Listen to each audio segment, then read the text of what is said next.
বাজারে কমতে শুরু করেছে শীতকালীন সবজির দাম, তবে উত্তাপ ছড়াচ্ছে চাল ও মাংসের বাজার।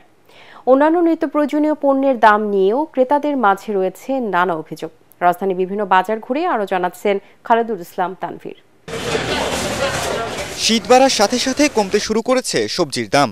৩০ থেকে ৫০ টাকার মধ্যেই পাওয়া যাচ্ছে শীতকালীন সব তরিতরকারি। এতে স্বস্তিতে ক্রেতারা। রাজধানীর বিভিন্ন বাজার ঘুরে দেখা যায় প্রতি কেজি শিম বিক্রি হচ্ছে ৩০ থেকে ৫০ টাকা দরে। এছাড়াও গাজর ৫০, টমেটো ৭০, বেগুন ৪০, আলু ৫০ আর পেঁয়াজ বিক্রি হচ্ছে ৬০ টাকা কেজি দরে। শীতের হিসেবে কমছে কিছুটা। গত সপ্তাহ তুলনায় এই সপ্তাহ আরো কমে গেছে সবজির দাম। সবজির দাম কিছুটা কমেছে, আগের তুলনায় কমেছে। সবজির দাম কমলেও চালের বাজার ঊর্ধ্বমুখী।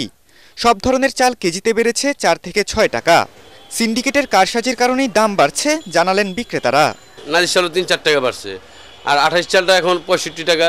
মিনিকের চাল ৫-৬ টাকা কেজিতে বাড়ছে, নাজির চালের দামও বাড়তি, নতুন ২৮-এর দাম বাড়তি, সব চালের দামই বাড়তি। সরবরাহ ঠিক আছে, টাকা দিলে মালের অভাব নেই। দামটা উনি খালি খালি বাড়াচ্ছে, বলতেছে ধানের দাম বেশি। ওনারা তো ধান বৈশাখেই কিনছে। মাছ মুরগি সহ মাংসের বাজারেও চড়া মূল্য অপরিবর্তিত রয়েছে।